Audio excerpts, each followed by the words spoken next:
जय श्री राधे, जय श्री कृष्ण गोविंद हरे मुरारी, हे नाथ नारायण वासुदेवाय नमः। भैया ध्यान दीजिए, देखिए हम जो अपने भगवान के आगे, इष्ट देव के आगे जो बत्ती जलाते हैं, तो किस देवता की कैसी बत्ती होनी चाहिए, गोल या लंबी?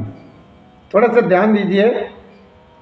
ये देखना बहुत जरूरी होता है कि हमारे इष्ट देव कौन से हैं और इनके सामने हम कौन सी बत्ती जलाएं, लंबी बत्ती या गोल।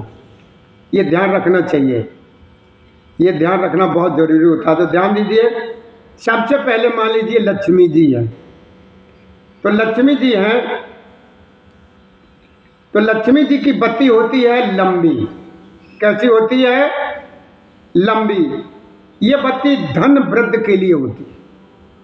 लक्ष्मी जी के आगे जो बत्ती हम जो लगाते हैं, वो बत्ती लंबी लगानी चाहिए हमें। और लक्ष्मी जी के आगे धन वृद्धि के लिए बत्ती, ये दीपक जलाते हैं। और दूसरा है मंदिर में दीपक जलाते हैं। मंदिर में हमेशा गोल बत्ती जलानी चाहिए। कैसी बत्ती? गोल बत्ती। और ये मंदिर की जो गोल बत्ती है, ये हमेशा वंश वृद्धि के लिए होती है। काय के लिए होती है? वंश वृद्धि, यानी हमारा वंश बढ़े, ये गोल बत्ती जाके लिए होती है। और पीपल के नीचे जो दीपक जलाते हैं, पीपल के नीचे, उसकी बत्ती जो है ना गोल बत्ती होनी चाहिए। अलग अलग सब लोगों की बत्ती का विधान है। पीपल के पास जो बत्ती जलाते हैं, वो गोल बत्ती होनी चाहिए। और कुल देवता, जो हमारा कुल देवता जो है ना, उसकी बत्ती है लंबी। और तुलसी का पौधा है, जो हमारे घरों में हम लोग जो तुलसी लगाते हैं, वहाँ पर जो दीपक जलाते हैं, वहाँ पर भी हमें गोल बत्ती लगानी है। कैसी बत्ती लगानी है? गोल बत्ती। और जो नव दुर्गा होते हैं, अभी निकल के गई ना नव दुर्गा, तो इनमें बत्ती जो है ना लंबी वाली लगाते हैं। कौन सी बत्ती लगाते हैं? लंबी बत्ती, नौ दुर्गाओं। और आंवला, एक जो पौधा होता है आंवला का वृक्ष, वहां पर कैसी बत्ती लगाते हैं? लंबी बत्ती। आंवला का जो वृक्ष है, वहां पर हम जो बत्ती लगाते हैं, दीपक जलाते हैं, तो वो सब दीपक की बत्ती होनी चाहिए लंबी। अब आते हैं ब्रह्मा जी हैं, इंद्रदेव हैं, और भी देवता हैं, तो इनकी बत्ती गोल होती है। कैसी होती है? गोल होती है। ये बहुत ध्यान में रखने की चीजें होती हैं कि हम अगर जो दीपक जला रहे हैं, तो उसकी बत्ती हमें किस तरीके से जला। तो देखिए, ध्यान दीजिए, लक्ष्मी जी की बत्ती कैसी है? लंबी बत्ती, ये धन वृद्धि के लिए। और मंदिर में जो बत्ती है, वो गोल बत्ती है, वंश वृद्धि के लिए है। और पीपल के नीचे जो बत्ती जलाते हैं दीपक, उसकी गोल बत्ती है। और कुल देवता की जो बत्ती है, वो लंबी बत्ती है। तुलसी के पास जो जलाते हैं दीपक, उसकी गोल बत्ती है। और नौ दुर्गाओं में जो माता रानी की बत्ती जलाते हैं, वो लंबी बत्ती जलाते हैं, लंबी वाले दीपक जलाते हैं। आंवला वृक्ष के नीचे जो जलाते हैं, वो लंबी बत्ती। और ब्रह्मा, इंद्र, देवता और जो भी लोग हैं, इनकी गोल बत्ती जलाते। कैसी? गोल बत्ती। ये तो हम जो दीपक जलाते हैं, उनकी बत्तियों का हो रहा। अब थोड़ा सा ध्यान दीजिए, ये दीपावली पर एक भैया दी जाती है, जिसे बोलते हैं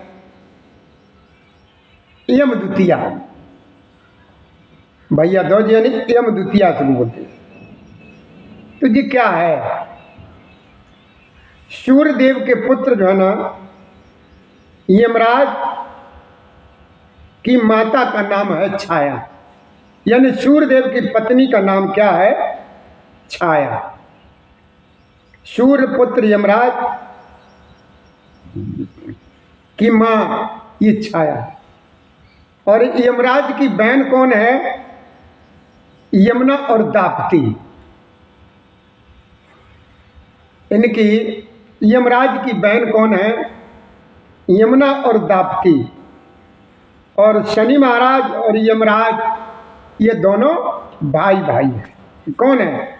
यमराज और ये शनि महाराज, ये दोनों भाई भाई हैं, दोनों भाई भाई। तो ये आपने ये सुना।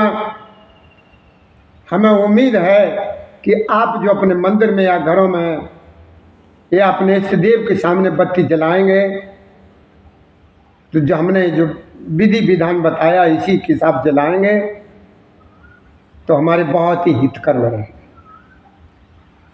और देखिए ये भागवत पुराण जो है ना, इन सबके अलग अलग है। ये भागवत पुराण सुनने से क्या होता है? ये भागवत पुराण ये हमारे गोत्र को तारती है। भागवत किसको तारती है? हमारी एक गोत्र को तारती है। और ये रामायण जो है ना सभी जीवों को तारती है। रामायण कथा यानी राम कथा होती है, ये सभी जीवों को तारती है। और ये मेरे बाबा भोलेनाथ का जो शिवपुराण है ये सबको तारती है। क्या समझा? ये तारण वाला जो है ना ये किसका कैसा है कि भागवत पुराण जो है गोत्र को तारती है और रामायण ये जीव को तारती है और शिवपुराण सबको तारती है। तो भैया आपने जो सुना, हमें उम्मीद है कि आप इसी के हिसाब से सब काम करेंगे। मंदिर में बत्ती जलाएंगे, जिस किसी इष्ट देव के सामने बत्ती जलाएंगे इसी हिसाब से जलाएंगे। तो हम अब 1 मिनट के लिए आप लोगों से इजाज़त चाहेंगे, उसके बाद कथा को फिर आगे बढ़ाएंगे कि हमारे भैया जी राजवीर जो हार लेकर के आए हैं हम अपने भगवान को हार पहना दें, उसके बाद कथा को फिर सुनाएंगे। जय श्री राधे, जय श्री कृष्ण गोविंद हरे मुरारी, हे नाथ नारायण वासुदेवाय नमः। हमारे भैया शिवधाम आश्रम से आप लोगों को कोई न कोई नई बात प्रत्येक दिन ये बताई जाती है और इस बताई हुई बात के हिसाब से चलेंगे तो आपको जीवन में बहुत सुख मिलेगा, बहुत आराम मिलेगा, बहुत आराम मिलेगा।